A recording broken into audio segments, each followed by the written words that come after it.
Ayun mga kababayan, meron nga po naging event na kung saan magkasama si PBBM at itong si Megastar Sharon Cuneta.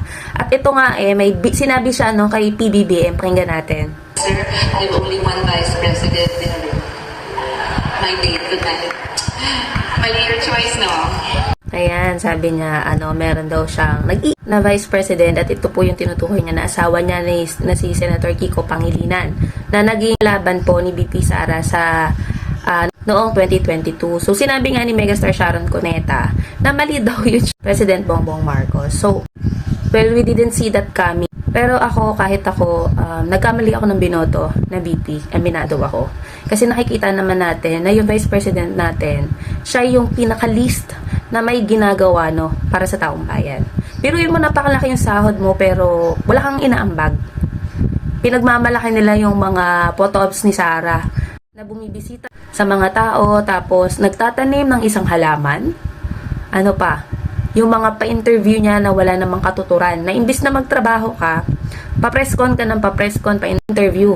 Tapos sasabihin ng mga supporter niya, bakit hindi daw magawa ni BBM yun? Alam nyo, si BBM busy.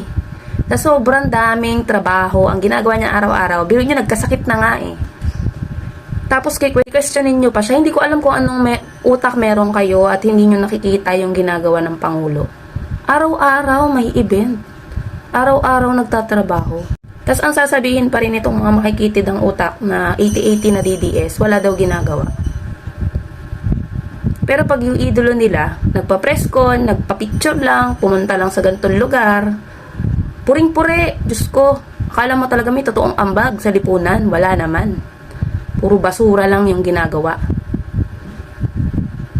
Meron pa ako nabasa, sabi, napakaliit daw na bagay, bakit daw inaano pa sa media. Yun po yung may mga nailigtas na OFW na 'di ba, human trafficking So yung mga OFW naligtas. So minamaliit nila yung bagay na yan. Guys, napakalaking halaga na nailigtas itong mga kababayan natin. 'Di ba madaling sabihin sa iyo kasi wala ka sa sitwasyon nila. At saka natural na ipapakita yan sa media, natural na dapat ibalita yan. Ano ba naman, kayo ba naman gumagawa kayo ng fake news nag-e-edit kayo ng video, nangunguha pa kayo ng materials, tas negative yung post nyo, minimislead nyo yung tao. So dapat lang talaga na malaman ng sambayan ng Pilipino na at may ginagawa ang presidente ng Pilipinas.